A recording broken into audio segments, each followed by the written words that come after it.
അല്ലേലും നമ്മള് പെണ്ണുങ്ങളുടെ കാര്യം അത്രയുള്ളൂ. കാണാൻ എത്ര ഭംഗിയുണ്ടായാലും എത്ര പഠിച്ചാലും ഒടുവിൽ കല്യാണക്കാരി വരുമ്പോ വീട്ടുകാര് പറയുന്ന ഏതെങ്കിലും ആളെ കെട്ടേണ്ടി വരും. ആന്റി അങ്കിളിനെ കണ്ടുപിടിച്ചത് ആദ്യം നമ്മുടെ വീട്ടുകാർക്കൊന്നും പിടിച്ചില്ല. ഇപ്പൊ കണ്ടില്ലേ, എല്ലാവരും ഹാപ്പി. നമുക്കിഷ്ടപ്പെട്ട ആളെ കെട്ടുന്നതാ മോളെ നല്ലത്. ഇല്ലെങ്കിൽ പിന്നെ കെട്ടുന്ന ആളെ കഷ്ടപ്പെട്ട് ഇഷ്ടപ്പെടേണ്ടി വരും. അന്ന് ഞാൻ ഉറപ്പിച്ചു, എനിക്കിഷ്ടപ്പെട്ട ആളെ ഞാൻ തന്നെ കണ്ടുപിടിക്കുന്നു. സ്കൂളിലെ ചെക്കന്മാരൊന്നും നമ്മുടെ ടൈപ്പല്ല. ഒന്നേല് പഠിപ്പിസ്റ്റകൾ, അല്ലെങ്കിൽ വായി നോക്കിയോ. ഹായ് പൂജ.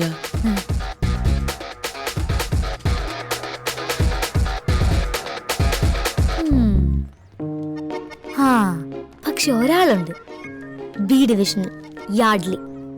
സെക്കൻഡ് നെയിം കുറച്ച് പഴഞ്ചനാ, അവരാൻ യാഡ്ലി അവരാൻ. പക്ഷെ ആള് കലക്കന.